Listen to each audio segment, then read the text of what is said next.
No vídeo de hoje nós vamos conversar sobre um dos mais importantes trabalhos do Alan Moore do século XXI, que é Prometeia. Salve galera, Shailon na área com mais um vídeo aqui no canal BBHQs, o nosso assunto é quadrinhos. Que bom ter você mais uma vez aqui comigo. É sempre uma delícia conversar com você sobre quadrinhos. Hoje vai ser um vídeo um pouco diferente, tá? Eu não vou trazer pra você exatamente uma resenha sobre Prometeia. E por que eu resolvi falar sobre Prometeia? Bom, é o seguinte, Prometeia tá sendo relançado aí, né, pela editora Panini. O primeiro volume tá lá no catálogo da Panini, tá bom? Você pode comprar pelo link da Panini. Tá pensando que o BBHQ só tem Amazon? Não, tem Panini também. Aqui na descrição, compra o volume 1, tá? O volume 2 você encontra também. Você consegue encontrar isso aqui na Amazon também. Eu vou deixar o link desse. Essa história foi escrita pelo selo ABC, American Best Comics. Era uma empresa que ficava ali. Ela era um setor de uma empresa do Jim Lee, o qual o Alan Moore foi chamado para produzir material ali. Ele trabalhou ali produzindo Tom Strong, produziu Prometeia, outros trabalhos também. Acontece que o Jim Lee acabou vendendo a American Best Comics para a DC Comics, e aí o Alan Moore, na época, ficou meio louco da vida assim com o Jim Lee, falou, cara, esses caras vão me perturbar de novo, porque já tinham acontecido histórias de interferência da DC nos títulos, nos trabalhos do Alan Moore, né?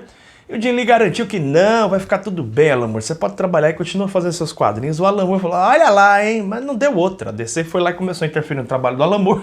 O Alan Moore largou também American Best Comics, mas ele produziu esse trabalho aqui, Prometeia. E esse trabalho aqui tem coisas interessantes, e como eu disse, eu não quero fazer uma resenha exatamente sobre esse trabalho, eu quero fazer um comentário geral. Basicamente, Prometeia é o trabalho do Alan Moore sobre magia. Você não sabe do que se trata? Deixa eu te explicar isso com detalhes, tá? O Alan Moore, existe inclusive um documentário na internet, eu vou deixar aqui na descrição para você esse documentário, né, a Mindscape of Mind Alan Moore, eu não lembro o nome do documentário, mas tá aí na descrição. É um documentário muito legal, o documentário já tem algum tempo, tá legendado. Nesse documentário o Alan Moore fala sobre a questão do que ele acredita de ser magia, de como ele pensa a arte. E aí ele tá falando da arte como um todo, a arte do ponto de vista cultural, não só a coisa dos quadrinhos propriamente dita. O Alan Moore, quando completou 40 anos de idade, ele anunciou que se transformaria num mago, né? Agora, a partir de agora é um mago e tal, e ele estudou profundamente. O Alan Moore, ele é um CDF na realidade, né? O cara que mergulha nos assuntos assim, estuda pra caramba sobre aquele tipo de assunto, e ele foi estudar muito sobre magia, cabala, tarô, essa coisa toda. Aí o resultado foi que ele desenvolveu ideias, ele construiu uma história em quadrinhos onde ele revela esses elementos mágicos. Não é a primeira vez que ele faz isso. Se você ler, por exemplo, do Inferno, ali já tem elementos de ocultismo e tal. Mas um trabalho voltado, dedicado a isso, né? E isso é parte do fato, né? Por que o Alan Moore é tão respeitado? Por que ele é tão grande? Ele é tão grande porque o cara consegue escrever quadrinhos sobre erotismo, sobre terror, sobre super-herói, o cara consegue fazer muita coisa, e aqui ele faz um trabalho especificamente sobre o universo da magia, tá? Então ele vai pegar aqui uma garota, que é a Sofia, essa garota aqui da capa, né? E vai contar toda uma aventura, vamos dizer assim, uma aventura mística, né? A gente vê todo um processo de jornada dessa personagem, conhecendo o mundo da magia, entendendo que ela é a reencarnação, podemos dizer assim, ou pelo menos ela é uma das edições, nossa, termo horrível, edição não, ela é uma das encarnações, melhor dizendo, de um espírito antigo que é a Prometeia. E o Alan Moore vai ligar isso de forma incrível, assim, com a questão do feminino, né, da sexualidade feminina, da força do feminino, não do feminino macho-fêmea no sentido biológico da coisa, mas no sentido mais profundo mesmo, né? O feminino que todo ser humano tem, masculino e feminino, essa ideia de energias. O Alan Moore trabalha com isso, ele vai mostrando um processo de escalada dessa consciência, da criatividade, da magia e tal. Então é um quadrinho que, para quem não é versado em magia, é um quadrinho ao mesmo tempo encantador, chama muito a atenção. Algumas pessoas acusam esse trabalho de ser muito didático, Alan Moore tentando mostrar para você o tempo todo o que é magia. Eu até concordo um pouco com isso, mas acontece que um trabalho, uma história em quadrinho, não é feito só pelo escritor. é pelo artista também. E o artista que trabalha aqui é o J. Williams III. E essa coisa assim, juntar, essa mescla de Alan Moore falando sobre magia com os desenhos absolutamente impressionantes do J. Williams III, faz com que esse quadrinho aqui, ele tenha um misto de incompreensível para quem não está familiarizado com os termos da magia, né? Você acompanha a história, você consegue entender a lógica da história, mas tem vários elementos que pra gente né? Pra gente que não conhece magia, fica realmente fechada a coisa, é hermética. Mas ao mesmo tempo o quadrinho ele é tão dotado de simbolismos e de uma arte tão exuberante do J. Williams III, aliás, o Alan Moore, os grandes trabalhos do Alan Moore, ele sempre está acompanhado com grandes desenhistas, né? Que faz com que esse quadrinho aqui seja absolutamente encantador. Ele é encantador, ele atrai o seu olhar. Desde a concepção da capa desse material, olha só, tá? Eu tô te mostrando aqui, não é, como eu te disse, uma resenha hoje. É para que você... Eu quero defender uma ideia aqui. Olha só. J. Williams III faz uma arte maravilhosa aqui. Existem algumas histórias polêmicas aqui. Tem uma história, inclusive, que foi bastante comentada já.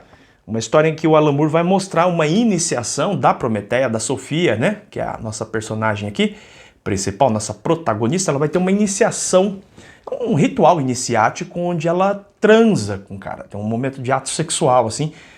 Mas é lindíssimo, cara. É lindíssimo. É muito bem desenhado, é muito bem escrito. É lindo demais. Coisa que o Alan Moore já tinha feito na saga do Monstro do Pântano. Lembra daquela história lá, Ritos de Primavera, né? Onde há praticamente um ato sexual entre a Abe e o Monstro do Pântano, e o Alan Moore ele tem uma sensibilidade para narrar esse tipo de coisa que é impressionante, tá?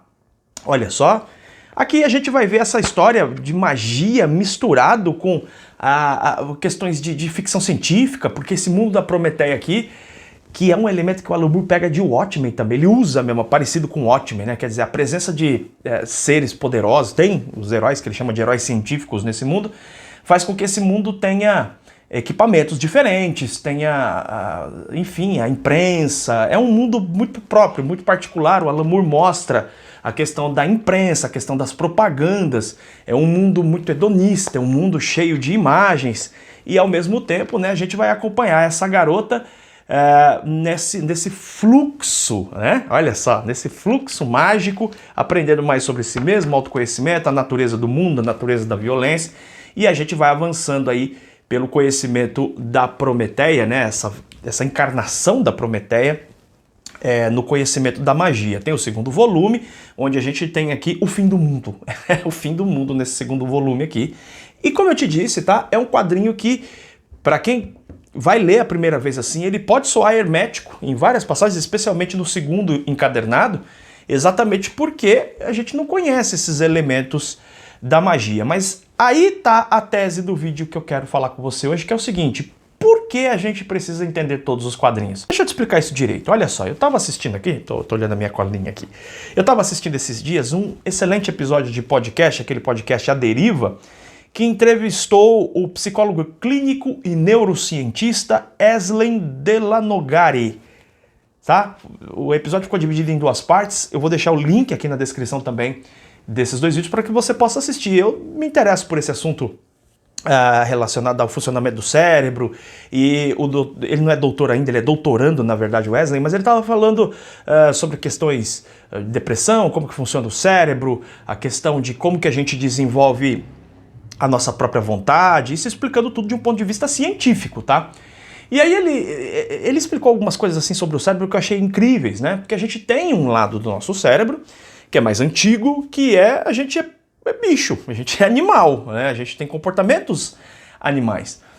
E tem o cérebro que fica atrás da testa, né? Essa parte do cérebro, que é o córtex neofrontal. Pessoal, por favor, eu só tô replicando aqui, tá? Não entendo nada dessa coisa não, mas é o córtex neofrontal, a parte que fica aqui na frente, que ela é responsável por tomadas de decisões, por uma arquitetura do pensamento, capacidade de percepção de coisas que vão acontecer muito lá na frente, coisas que aconteceram lá atrás, juntar isso tudo numa cronologia, numa história. Enfim, esse elemento do nosso cérebro faz com que a gente perceba as coisas com uma ordem estabelecida. É isso que permite a gente, por exemplo, dirigir, é isso que permite a gente construir as coisas com ordem, com organização, com uma organização funcional. Os animais, eles até estabelecem um tipo de ordem, de organização, mas não da mesma forma como os seres humanos fazem, né? Os seres humanos, eles são praticamente limitados nessa capacidade de ver padrões, organização e coisa e tal. Isso é tudo o córtex neofrontal. Daí lá pelas tantas, esse podcast, eles conversam sobre vários assuntos relacionados a essa parte do cérebro. Ele fala sobre a criatividade. É aqui que está o ponto. A criatividade, ela seria, tá? Um movimentar-se, uma dança, talvez, tá? Esse é um termo que eu estou utilizando, mas é uma dança nessa parte mais antiga do nosso cérebro, mais animal e tal, e nessa parte mais estruturada do cérebro. Ou seja, essa dança, um pezinho lá, um pezinho cá, faz com que o ser humano desenvolva a criatividade, tenha criatividade. Isso vai se manifestar nas artes, na música, etc, etc e tal, tá? O interessante é que existem estudos que tentam compreender como que os quadrinhos funcionam na nossa mente. Porque os quadrinhos, eles são dotados de um elemento escrito, que é mais córtex neofrontal, a escrita, né, o texto escrito, e lida com a imagem, que a imagem mexe com outras áreas do nosso cérebro. A imagem, ela é polissêmica, ou seja, ela tem vários sentidos possíveis. Quando você olha uma imagem, você pode ler essa imagem por diversas formas, de diversos ângulos. É aquela história que uma imagem vale mais que 1000 palavras, significa que ela tem muito mais sentidos aos quais podem ser apreendidos. Isso tem muitos, assim, tem toneladas de livros e estudos a respeito dessa questão, que abrange desde a semiótica até a própria neurociência, como que essa coisa funciona no nosso cérebro. Mas, para simplificar a minha ideia aqui, eu penso o seguinte: nós somos acostumados pela nossa criação e até pelo tipo de quadrinho que recorrentemente lemos, quadrinhos de super-heróis, com tramas com começo, meio e fim, quadrinhos onde a gente percebe claramente dois lados se antagonizando, né? Isso é a trama básica da maior parte das histórias de super-heróis e de aventuras em geral, que quando a gente pega um quadrinho que quebra com essa lógica, ou seja, que põe um pezinho a mais lá no lado da criatividade, ou seja, que expande mais esses horizontes, e o quadrinho é uma fonte maravilhosa para esse tipo de expansão, né, criativa, né? O cinema também, sem dúvida, a música, todas as artes, de modo geral, elas têm a capacidade de fazer isso, de expandir a nossa percepção, de expandir o nosso olhar, de nos apresentar algo que não está necessariamente arquitetado pelo lado mais racional do nosso cérebro, né? Quando a gente vê isso, muitas pessoas tendem a se incomodar com isso, né? Tendem a se incomodar, ficam incomodadas se escutam uma música que tenha muitas dissonâncias, ou se incomoda quando vê algum tipo de arte que quebra com esses padrões mais arquitetados pela mente racional, vamos chamar assim. O Alan Moore, ele é um grande construtor. Se você prestar atenção nos quadrinhos dele, ele tem o roteiro, a estruturação do material que ele escreve é sempre muito bem pensada. Ele é um grande arquiteto, na realidade. Isso explica, por exemplo, por que quando o Alan Moore vai fazer quadrinhos, ele não faz mais e tal, mas quando ele fazia quadrinhos, ele mandava o roteiro para o desenhista, assim, muito texto, porque ele definia cada elemento de como tem que ser cada quadro e tal, e isso tem a ver com esse lado muito racional do Moore. Porém, o mesmo Moore, ele dá asas para essa coisa da magia. Ele vai atrás de conhecimentos mais arcanos. Ainda que esses conhecimentos arcanos ou mágicos, o que quer que seja, sejam sim estruturados. Quando a gente pega um quadrinho como Prometeia, essa estrutura nova nos é muito estranha.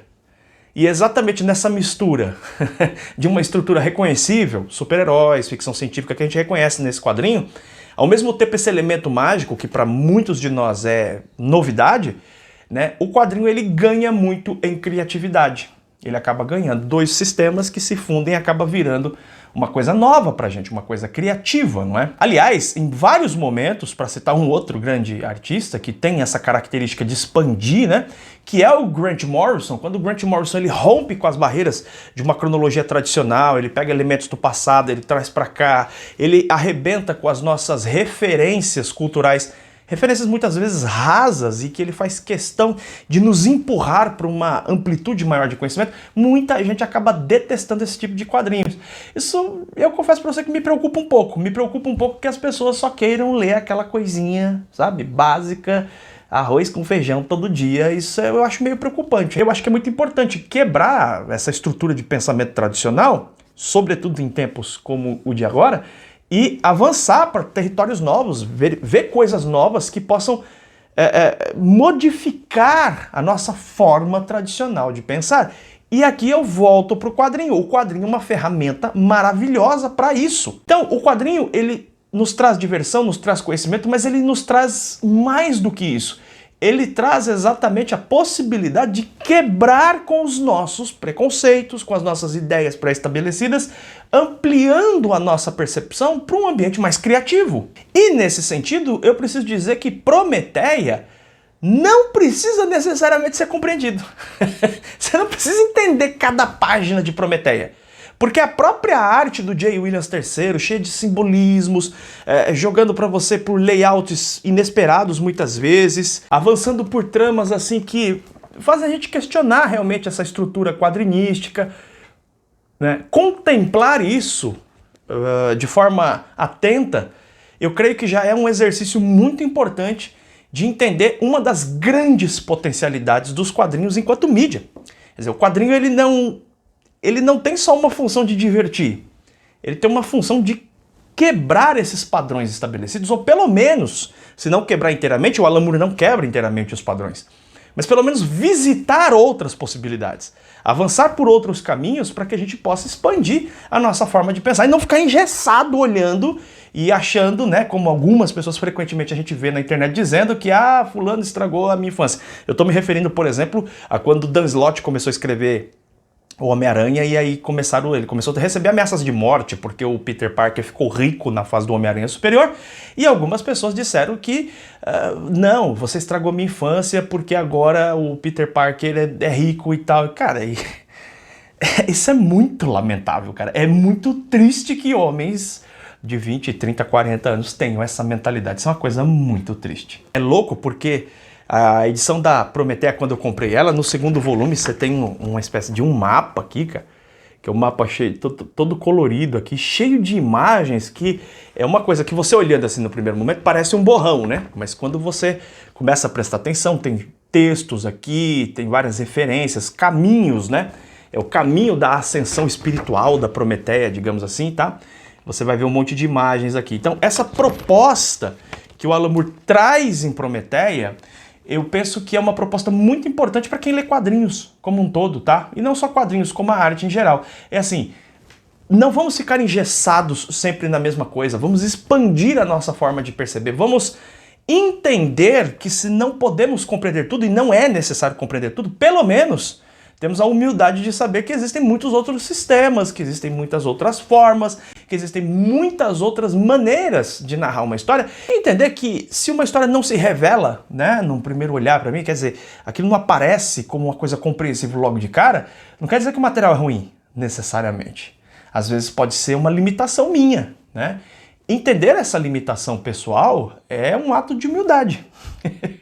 E o quadrinho é uma delícia para mostrar o quanto a gente ainda precisa aprender. É isso aí, galera. Eu quis trazer uma reflexão, um vídeo diferente. Deixa seu comentário aqui. O que você achou desse vídeo? Você já leu Prometeia? Comenta aí comigo, tá bom? A gente se vê em breve em mais um vídeo aqui do canal BBHQs. Um beijo enorme no seu coração. Tchau, tchau.